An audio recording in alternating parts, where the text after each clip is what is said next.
We have time for a few questions. Stephen? Stephen Reiner with the Department of Journalism at Stony Brook. I wanted to ask you about the possibility of another culprit in this, and that would be affluence or consumerism. Because I was struck by a book about a year ago that I instantly told Howie he needed to read by Robert Reich called Supercapitalism. And basically he made the argument that we've turned into a nation of consumers and not a nation of citizens. And the daily decisions we make are those of consumers, not of citizens, which is one of the reasons why Google can begin to identify who we are based upon our commercial choices, because that's how we define ourselves. And I was wondering if you thought that, ironically, the economic circumstances right now might provide an opportunity for both adults and younger people to begin to redefine themselves in less consumerist terms, and whether there was some obligation of the government to try to encourage that. I mean, someone from my generation would think, well, you know, the way to get people interested in news is to have another draft. Right. Well, I think that's true. Or to have mandatory national service of some kind. Right. So I just wondered about your thoughts about that. In terms of people being comfortable, it's interesting. I thought about that as well as I was doing my research. It turns out that the people who are most likely to be comfortable, wealthy, educated, white, middle-aged men, let's say, are among the biggest consumers of news. The education, age, affluence, all positively correlate to news consumption. So I think that I think maybe our affluent society in general, I think certainly our consumerist society plays a role. The quote by James Carey, I only read part of it, that the purpose is to make sure that we're not screwed, and then Carey goes on to say that the news does that by treating us as citizens, not as consumers. So I think that that's a really good point and a really important thing to remember. The other thing is, Thomas Patterson at Harvard has done a lot of work on this, looking at the way that the media frame issues. And in the last 30 years, news media have tended to replace collective words and collective concepts like unions and organizations with individual words and concepts.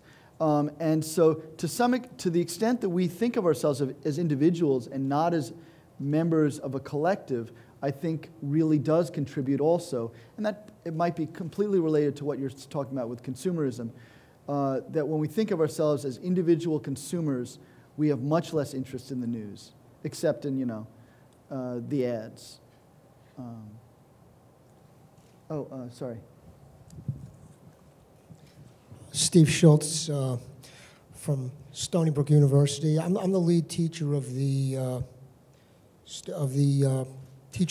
secondary teachers program here at the university. I was wondering, we're holding an institute for hopefully up to 50 teachers throughout the nation this coming summer. What would you suggest be the one or two most significant messages that we could impart to these teachers before they go back to their classrooms? Well, the first is, I guess, the New Orleans lesson, that if you assign it, they will read it. And that if you look at the biographies of, let's say, great journalists, one thing that almost all of them have in common is, and I'm thinking about like Max Frankel's autobiography, which is a great autobiography, former Times executive editor. He remembers his civics class, where someone took a did a chalkboard diagram of the way the government works. Everyone has an inspirational moment from either high school or their parents, that an elder caring about news consumption. I think that's one of the important takeaways from this. The other thing is that news is about conversation. I often ask students, what media do you need to take with you to the cafeteria table? So one of the answers is Family Guy, right? The show Family Guy. If you can make, funny Family Guy references around the cafeteria table, then, that builds, social capital for you, right? If someone would mention Paris Hilton, I had this colleague, this really egghead colleague, who was making the argument that that when someone mentioned Paris Hilton, he couldn't believe it. He said, "You mean there's a," and that Paris Hilton was in jail. He said, "You mean there's a jail in the Paris Hilton?" You know, and I'm sure he knew who Paris Hilton was and that Paris Hilton was in jail, but he liked to, you know, make the argument that he had no idea. But my point is that if someone would say, "Who's Paris Hilton?" among a group of students, they'd be looked at like they were insane. But if someone would say, you know, "Who's Supreme Court Justice Sandra Day O'Connor?" a former Supreme Court Justice Sandra Day O'Connor, no one would look at them like they're crazy, because that's not expected of young people.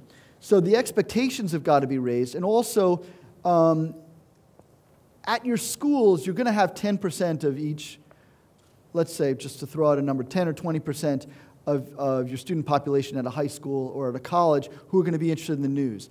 Bring them together. Bring them together so that you know, you could have a cafeteria table, for example, in a high school or in a college where people are talking about the news. Bring people together in clubs so that they know that they're not following the news in isolation. You know, I often have lunch with the sports coaches, and I make sure that I read the sports news, because I know that I'd be totally at sea without having that fuel for conversation. So the importance of conversation, news and conversation, I think is really important.